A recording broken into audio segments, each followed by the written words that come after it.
Olá, pessoas! Bem-vindas ao meu canal. Se você está chegando aqui por agora, eu sou Laís Folador, sou mãe de Estela, tenho uma página no Instagram que é Quando Tudo Mudou, e lá eu falo sobre parentalidade consciente, incentivo leituras compartilhadas.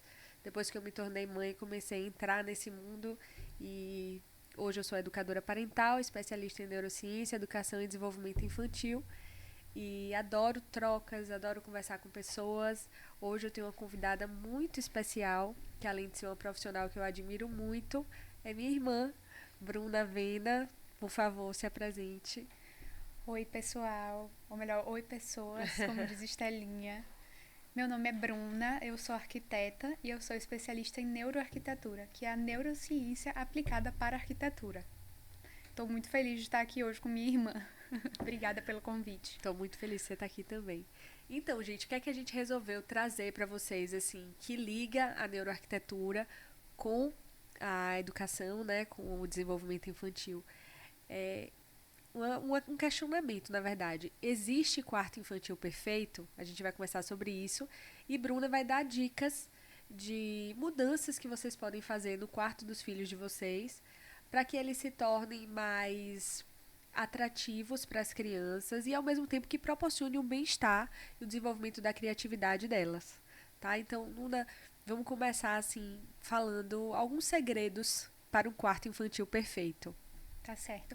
Eu queria antes explicar o que é neuroarquitetura. Ótimo. Pronto. A neuroarquitetura, ela é uma ciência que estuda como o nosso corpo reage ao ambiente ao qual nós estamos inseridos. Então, às vezes a gente está no ambiente por muito tempo e a gente começa a sentir algumas alterações de humor e a gente não faz ideia de que aquele ambiente pode estar causando isso na gente. Então, a neuroarquitetura, ela busca, através do projeto de arquitetura, da disposição dos móveis, das texturas, das cores, ela busca trazer a liberação ou a inibição de hormônios determinados para ajudar as pessoas com as questões que elas têm, seja insônia, uma depressão, uma ansiedade, um transtorno psicológico e por Sim. aí vai. Então a neuroarquitetura ela vem com um fundamento fisiológico, né, para ajudar a gente a lidar com certas questões através dos espaços que nós habitamos. Sim, que ótimo. Eu adoro, né? Sou super curiosa no tema. E com crianças, assim, existem. A gente pode dizer que existem segredos para um quarto infantil perfeito? Com certeza. Eu vou compartilhar alguns com vocês que eu acho muito interessantes. O primeiro é a setorização de espaços. A gente precisa acomodar tarefas muito diversas, né, no quarto de uma criança. Vai ter uma hora que ela vai precisar se acalmar para dormir, tem a hora que ela vai brincar, tem a hora que ela vai sentar para estudar, para fazer o dever de casa da escola. Sim, Então é interessante a gente sempre setorizar o quarto, né, separar as áreas, a área da criança brincar em um cantinho, a área da criança dormir em outro e a área da criança estudar em outro. E o ideal é que ela não veja a outra área enquanto ela está realizando uma atividade. sim. Então, enquanto a criança está dormindo, o melhor é que ela não consiga ver os brinquedos. Senão ela vai querer brincar Senão na ela hora vai de querer dormir. brincar. Exato. Na hora de estudar também é interessante que ela não veja os brinquedos, né? Que não Sim. fique olhando diretamente para a cama. Aí, nesse caso, é melhor, por exemplo, uma mesinha que a cadeira fique de costas para a área dos brinquedos. Exatamente. Entendi. E Exatamente. como é que a gente faz isso com a cama, nesse caso? Só para eu entender, assim, que eu tô tentando visualizar, mas não tô conseguindo. Onde é que ficaria a cama nesse quarto? Gente, eu tô fanha, mais uma vez, peço desculpas. A pessoa tem alergia, né? E aí eu fico o tempo inteiro, assim, com o nariz entupido. Mas relevem isso. A cama, onde é que ficaria a cama nesse quarto? Que é bem setorizado, bem dividido. Então, cada caso é um caso porque a gente tem plantas diversas, né, de Sim, apartamentos e a metragem do quarto também varia muito de um apartamento para uma casa. Então, isso depende muito do projeto. Eu vou deixar uma foto aqui do quarto de Heitor, que é o meu cliente Mirim sim. mais recente, e aqui a gente consegue ver bem que na mesma parede que a gente tem a cama, a gente tem abaixo da cama dele tem um espacinho com carrinho de brinquedos. E aí também tem uma divisória, né? Assim que termina a cama dele, vem uma divisória que vai até o forro do quarto. E aí depois dessa divisória, a gente tem a escrivaninha dele. E embaixo da escrivaninha tem um outro carrinho para brinquedos. Então, enquanto ele Perfeito. tá deitado, ele não tá vendo os carrinhos de brinquedo que estão encaixados abaixo da cama. Ah, entendi. Entendi. Perfeito. Bom, vocês puderam ver a imagem aí agora, né? E eu queria te perguntar no seguinte: O que é que torna um quarto infantil, assim, genial do ponto de vista da neuroarquitetura? A gente não vai terminar os segredos, não? Ah, tem mais? Então vamos. Então vamos lá, deixa eu ver. Bom, esse foi só o primeiro segredo. Ah, então tem quantos? São 5. Ah, tá bom. Então me sinto ruim. Vamos lá. O segundo segredo é o seguinte: não é porque é infantil que tem que ser super colorido. Sim. Às vezes, quando a gente pensa em criança, a gente pensa muito em cores, e muitas cores. E isso nem sempre é bom, porque a gente acaba hiperestimulando o cérebro da criança, que não é um cérebro ainda muito bem desenvolvido, né? Então, assim, quarto infantil não é sinônimo de cores, ele não precisa ser super colorido. Inclusive, eu falo com os pais, né? Vamos escolher uma paleta para a gente seguir essa paleta de cores. Ou então vamos usar cores mais neutras e vamos usar toques de cor na decoração, seja num papel de parede, que seja de uma cozinha mais clara, mas com detalhezinhos coloridos, nas almofadas, né, da cama.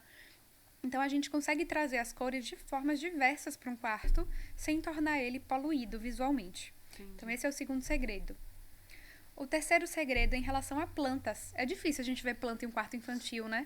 Eu lembro que no projeto do quarto de Estela você colocou, não foi? Eu Uma coloquei. espada de São Jorge. Exato. Inclusive, a espada de São Jorge, ela é uma planta que purifica o ar. Sim. Então, eu gosto de usar ela em quarto infantil por isso, né? Porque o quarto infantil a gente também usa muito do ar-condicionado, então aquele ambiente fica ali fechado. Então, tem certas plantas que elas purificam o ar do ambiente. A espada de São Jorge é uma delas. Tem a jiboia também, o lírio da paz, a era. Tem várias espécies que fazem esse trabalho de purificação do ar, além de ajudar a reduzir o estresse e a ansiedade. Sim. Então, é sim muito interessante para quarto infantil. Vou só deixar uma observação importante, que é a seguinte: essas plantas elas podem ser tóxicas para pets, então é preciso tomar cuidado com eles. E também, quando a criança é muito pequena, que ela está naquela fase de pegar tudo na mão, botar na boca, é interessante deixar essas plantas no alto para que ela não consiga pegar. Sim. Então, a gente vai ter os benefícios da planta, mas ela não vai estar ao alcance da criança. Entendi. Esse foi o terceiro Esse segredo. foi o terceiro segredo. O quarto segredo é o quartinho evolutivo, que é aquele quartinho que ele vai crescendo junto com a criança. Sim. Então, a gente tem escrivaninhas evolutivas, que eu vou deixar a foto aqui para vocês verem. A gente tem o local da escrivaninha e a gente consegue tirar ela e ir subindo, encaixando ela para que ela vá ficando mais alta, Sim. de acordo com o crescimento da criança. Entendi. Né? O armário também, a gente consegue adaptar um armário de bebê para o armário de uma criança, para o armário de um adolescente. Então, isso tudo já é pensado desde a fase de concepção do projeto. Entendi. Então, essa foi a quarta dica. E a última dica é que a criança ela precisa de um corpo ativo e de uma mente ativa também. Né? Então, com certeza. A gente consegue ajudar nisso através do espaço, do quartinho dela. Seja colocando algo que incentive essa criança. Tem muito quartinho, especialmente de menino, né? Que geralmente gosta de escalada. Então, que tem aquelas pedrinhas, sabe? Para fazer escalada. Uma redezinha de basquete. Tem muito quartinho também que tem um espelhozinho com uma barrinha de balé. Então, através desses incentivos, a gente consegue trazer a criança para o exercício, né? Isso é muito importante para crianças que são crianças que têm uma maior necessidade de movimento, né? Exatamente. Minha filha é uma delas, então é até bom saber disso. A Dinda tá precisando ir lá rever o quartinho dela e dar dicas novas, porque Estela definitivamente é uma criança do movimento. As pessoas, quando eu falo isso, elas acham curioso, né? Porque vem ela sentadinha, lendo, não imaginam que ela é virada, ela não para. Então, eu acho que é isso, né? Não é a gente querer ir contra a natureza da criança e querer prender um espírito que é ali, uma alma livre, um espírito livre. Pelo contrário, é proporcionar a ela experiências na própria casa dela para que ela possa se movimentar, né? Curtir ali o ambiente, explorar o ambiente e gastar a energia que precisa ser gasta. Exatamente. Então, é importante que a gente incentive, dê ferramentas para que a criança consiga se exercitar dentro da própria casa, né? Da forma como for possível, claro. Você tem imagens de quartos que tenham, assim, essas ferramentas? Tenho. Eu vou deixar aqui as imagens. E ressaltando também que é importante a gente enriquecer esse ambiente, não só para o exercício físico, mas também para o estímulo mental. Sim. Né? As crianças que elas têm um estímulo mental de ambientes que são complexos, e quando são complexos, eu não quero dizer que são ambientes poluídos e cheios de informação, Sim. porque aí a gente acaba piorando a situação. Mas são ambientes que trazem uma riqueza de estímulos. Né? Então a gente consegue trazer ali um espaço para a criança adequado para ela brincar, consegue trazer uma variedade de brinquedos, de atividades para ela dentro daquele espaço. Então a criança que ela é estimulada dessa forma, ela tem um aumento do córtex. Sim. Né? E da vascularização cerebral. Ai, que interessante. Então é super importante a gente ter esse incentivo, né? Corpo ativo, mente ativa. Ótimo, perfeito. Então, assim, a outra pergunta que eu teria meio que você já respondeu. O quarto genial, do ponto de vista da neuroarquitetura, seria, na verdade, ter todos esses 5 elementos que você comentou, né? Exatamente. E assim, o quarto da criança, a criança, ela passa por muitos saltos de desenvolvimento, né? E ela ainda depende muito dos pais, dos adultos que estão na vida dela. Então, um quarto infantil, ele tem que trazer um acolhimento para a criança, uma segurança, tem que ser um lugar que ela se sinta em segurança. Tem que ser um lugar que ela se sinta livre para explorar, para brincar, para descobrir, para criar a própria autonomia dela. Então, assim, a neuroarquitetura, o quarto genial, segundo a neuroarquitetura, é um quarto que traz essas ferramentas para que a criança consiga se desenvolver da melhor forma possível. Certo. E você conseguiria trazer hoje, assim, umas 3 dicas para pais e mães que querem promover mudanças no quarto dos filhos? Assim, dicas simples e efetivas que eles podem hoje mesmo promover essas mudanças no quarto dos filhos. Com certeza. A primeira seria o que muitas mães com certeza já conhecem, que é o rodízio de brinquedos. Sim. Né, e de livros. Então, quando a gente faz isso, a gente faz esse enriquecimento. A gente tira os brinquedos que a criança tem usado por muito tempo e a gente coloca novos brinquedos que vão trazer novos estímulos para ela. Sim. Né? E esse rodízio ele funciona também com livrinhos, como eu sei que você faz com Estela. Faço, né? O segundo é realmente as plantas. É a gente trazer essas plantas para dentro do quarto. Às vezes a gente tem essas plantas em casa, Sim. né? Uma jiboia, uma espada de São Jorge, mas não tem uma dentro do quarto da criança para purificar o ar. Então, traz uma planta de casa para dentro do quarto dessa criança. É uma coisa que dá para fazer hoje mesmo. Certo. E a terceira seria um cantinho do rabisco. Né? A gente quer incentivar a criatividade para as crianças. Então, se você tem uma parede que a tinta é lavável, que hoje em dia a gente já usa muito, né? Sim. Então, separa um cantinho ali do quarto, desenha uma moldura, faz uma moldura com o que você tiver e fala, filho, esse aqui é o cantinho do rabisco, aqui você pode soltar a sua criatividade. Deixa ele riscar a parede. O terror das mães, mas... O terror das mães. A criança aprende muito sobre limites aí também, né? Com assim, ela vai certeza. entender que ali naquele espaço ela pode pintar. Exato. E outro espaço não. Né? Mas tá bom, Bruna, eu não tenho, minha parede não é com tinta lavável. E agora? Compra um bloco de papel A3 e pendura na parede. Sim. Ela vai riscando e aí ela pode ir descartando e riscando. Ah, que legal, adorei essa ideia. Então, Adorei. já fica a dica para quem não quer de jeito nenhum que a criança risque a parede. Agora vamos falar um pouquinho sobre cores, né? Porque você falou da questão das cores, que não é porque é quarto infantil que tem que ser muito colorido. Sim.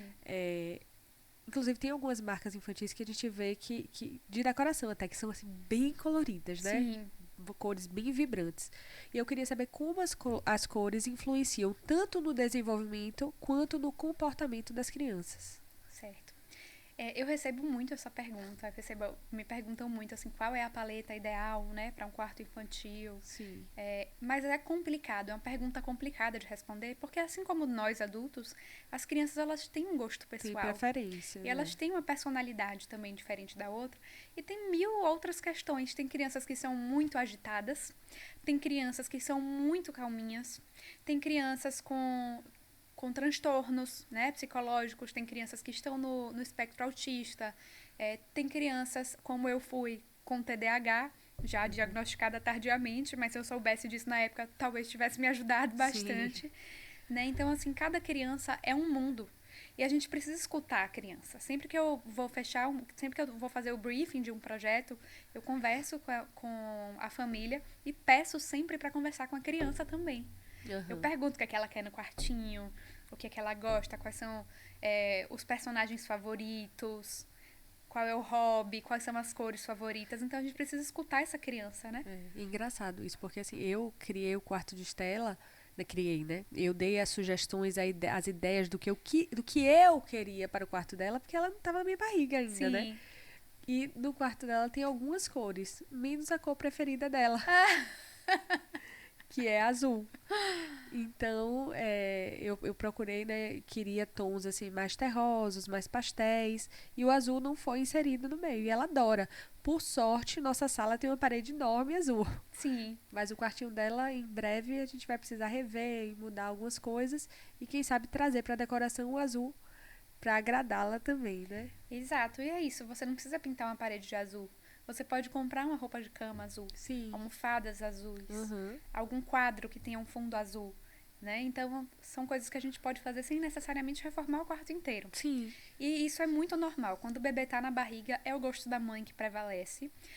Quando o bebezinho ainda é muito pequeno, a gente pensa muito também no conforto da mãe dentro desse quartinho. E é muito importante porque a mãe precisa estar bem, né, para cuidar do bebê. Uhum.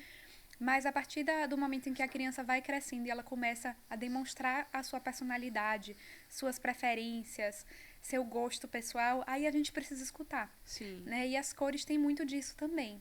Então, assim, se uma criança chega pra mim, como já aconteceu, e me fala que a cor favorita é laranja, eu não vou pintar uma parede inteira do quarto dessa criança de um laranja gritante, porque isso vai acabar trazendo um estresse pra ela. Uhum. Então, a gente usa desses artifícios, né, da decoração para trazer as cores favoritas de uma forma que não fique poluído. Uhum. E depende muito também dos níveis de energia, né, dessa criança.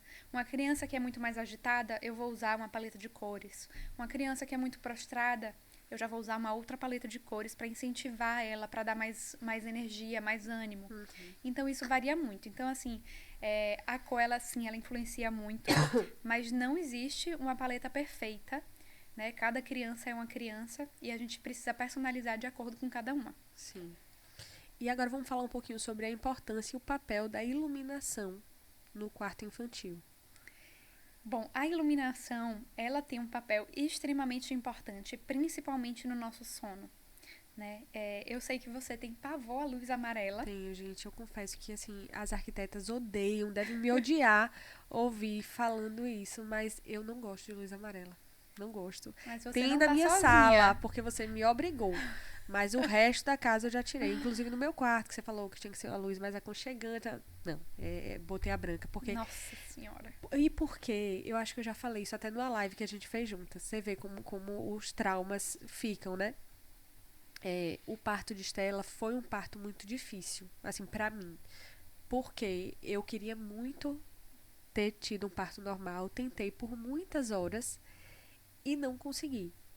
E a luz amarela do quarto dela, logo quando ela nasceu, me lembrava muito a sala de parto. E assim, pós-parto, né, ali em pleno puerpério, a gente fica meio confusa das ideias, das emoções. E aquilo ali eu não sei explicar, só que me deixava mal. Quando eu ligava a luz do quarto dela, eu ficava triste. Nossa Senhora. Aí eu mudei. Botei a amarela. Aí o que é que eu fazia? Botou a branca. A branca. Aí o que é que eu fazia? O que você ensinou do dimmer, né? Né? Que aí eu ia deixando mais fraquinha, mas não era amarela. Hoje tem uma luzinha amarela no quarto dela, que é como se fosse uma tomadinha, Uhum. que tem um interruptorzinho, né? E a gente liga pra ela dormir. É uma luzinha amarela que fica só fraquinha enquanto a gente lê. Sim, perfeito. Mas a luz do teto é branca. Então, mamães que têm pavor à luz amarela, vamos conversar. Vamos conversar, porque seu filho pode estar com insônia e você não sabe a causa. E pode ser que seja a luz branca. Ai, meu Deus. Sim, nós temos E acordando de madrugada. E acordando de madrugada. Né? Nós temos um Crying. receptor. Sim. Nós temos um receptor na nossa retina que é chamada melanopsina. E ela não absorve muito bem a luz azul, porque a luz azul que eu falo é a luz branca, tá? Certo. É que ela tá mais próximo de um azul do que de um amarelo.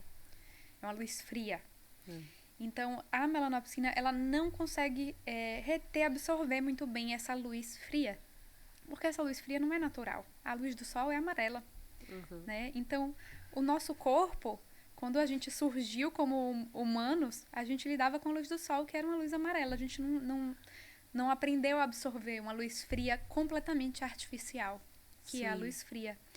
Né? Então, quando a gente fica muito tempo sob uma luz branca, isso acaba interferindo no nosso ciclo circadiano, né? Que é o nosso relógio biológico ali, que vai dar sono pra gente uma hora, que vai dar fome em outra, que vai fazer a gente acordar. Então a gente tem esse relógiozinho diário e ele acaba ficando todo desregulado se a gente passa muito tempo sob uma luz branca. Uhum. Então isso pode trazer insônia, né? É uma das primeiras coisas que eu falo quando um cliente vem pra mim falando que tem insônia. Eu já falo, já troca a luz da sua casa, põe uma luz amarela. Bruna, eu tenho um pavor à luz amarela.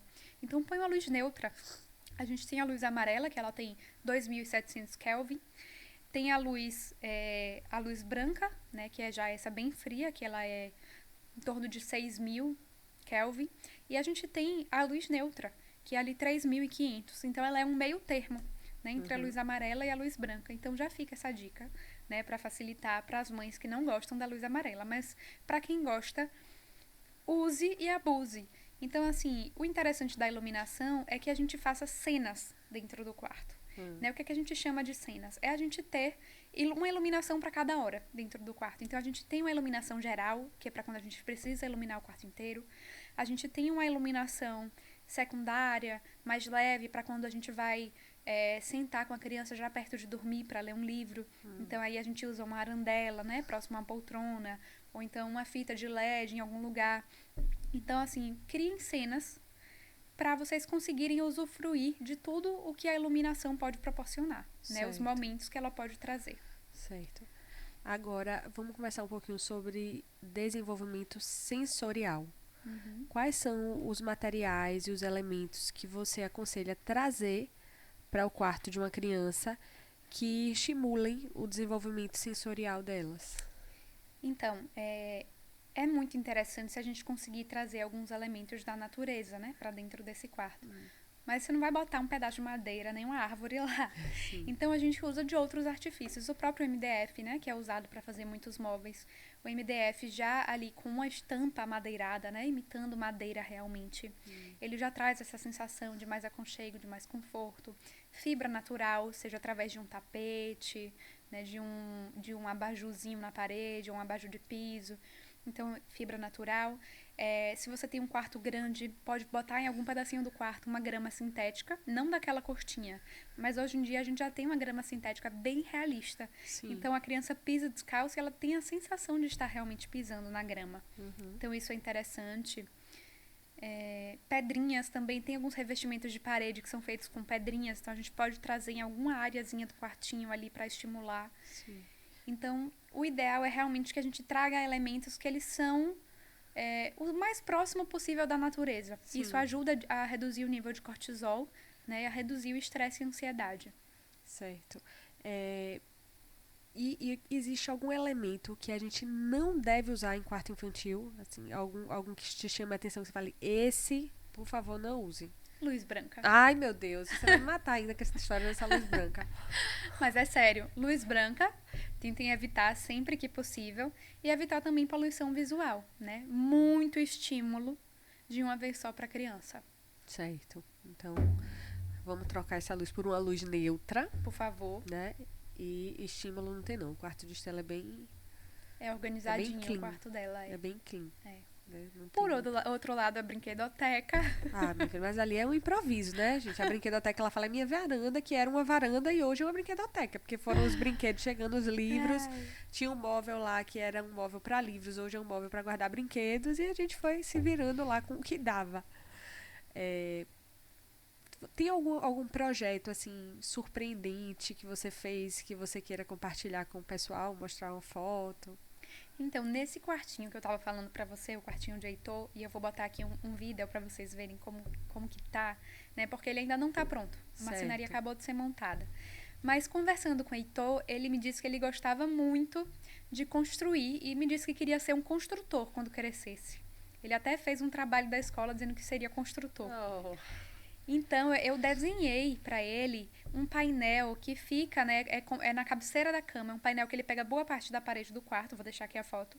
E a gente colocou uma fitinha de LED, ele é todo recortado como se fosse o skyline de uma cidade, ou seja, como se fosse a paisagem de uma cidade, né, com os prédios e casas. Sim.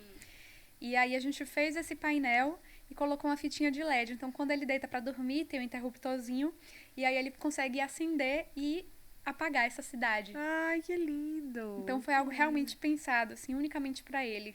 Sim, é lindo. Que sensibilidade sua também, né? De conversar com ele, ouvir o que ele gosta e fazer um quarto pensando nele, né? Adorei. Bom, gente, eu espero muito que vocês tenham gostado desse papo, né? Eu amei. O aniversário de Estela tá chegando, que é a afilhada dela, então eu espero um projeto novo, de preferência já com tudo que inclui, né? Os itens de decoração, roupa de cama, você pode presentear com Misericórdia. tudo, madrinha pra essas coisas. E não deixem de assistir o próximo vídeo, porque no próximo vídeo nós vamos conversar sobre a família de uma forma geral. Hoje nós conversamos sobre um quarto infantil, né? Os itens que tornam um quarto infantil genial sob a perspectiva da neuroarquitetura. E no próximo vídeo nós conversaremos sobre a família, né? O lar da família, como é que a neuroarquitetura pode ajudar para tornar esse lar mais harmônico. Então, beijo, obrigada. Daqui a pouquinho a gente volta. E até logo, pessoal.